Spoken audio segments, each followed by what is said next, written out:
जहां एक तरफ मध्य प्रदेश के मुख्यमंत्री मोहन सिंह यादव पर सवाल खड़े किए जा रहे हैं, भारतीय जनता पार्टी के कार्यकाल में मौजूद उन अधिकारियों पर जिनके काम सिर्फ लापरवाही के नजर आए, जहां सिर्फ घोटाला ही घोटाला देखा गया, जहां गबन के मामले सामने आए, लेकिन भारतीय जनता पार्टी ने अपने मामलों को छुपाने की पूरी कोशिश की और इस बीच में ज्योतिरादित्य सिंधिया भी नजर आए। दरअसल कुछ दिनों से सोशल मीडिया पर चर्चाओं का विषय बन चुका है कि सिंधिया के महल के पास की सड़क धंस चुकी है।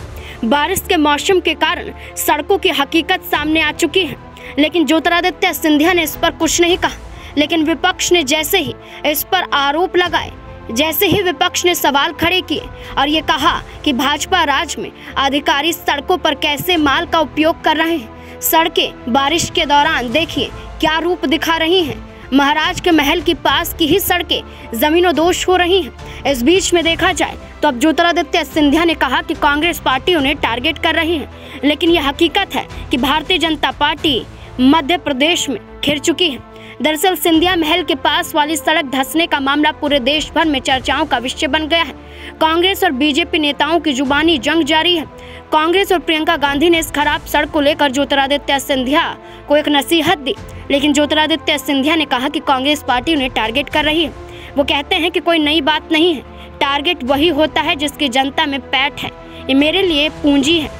ज्योतिरादित्य सिंधिया ने स्वीकार किया है कि भारी बारिश के कारण ग्वालियर की कुछ सड़कों को नुकसान पहुंचा है, लेकिन कलेक्टर और नगर निगम आयुक्त को त्वरित कार्रवाई के निर्देश दिए गए हैं। सिंधिया ने तंज कसते हुए कहा कि कांग्रेस की इतनी पैनी नज़र ग्वालियर पर है, इसके लिए वे इनका धन्यवाद करते हैं।